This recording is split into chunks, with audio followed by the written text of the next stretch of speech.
বের করে জাহান্নাম থেকে বের করে একটা নির্ধারিত দূরত্বে রেখে দাও, রেখে দেয়া হবে। কিন্তু জাহান্নামের আগুনের লেলিহান শিখাতে তার গা ঝলসে যাবে। সে আল্লাহর ডেকে বলবে, মাবুদ তোমার কাছে আমি কিছু চাই না,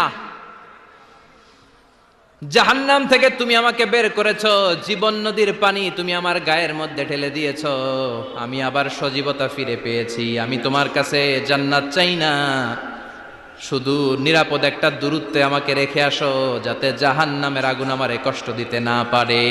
আল্লাহ, আমি কিন্তু তোমার কাছে জান্নাত চাই না। কি চাই না?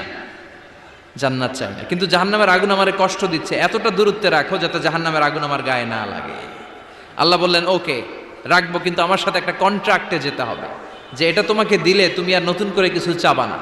সে বলবে আমি রাজি, কন্ট্রাক্ট হয়ে যাবে। আল্লাহ জিব্রাইলকে বলবেন, যাও এমন দূরত্বে রাখো যাতে জাহান্নামের আগুন ওরে কষ্ট না দেয়। রেখে আসা হবে। অনেক দিন সে ওখানে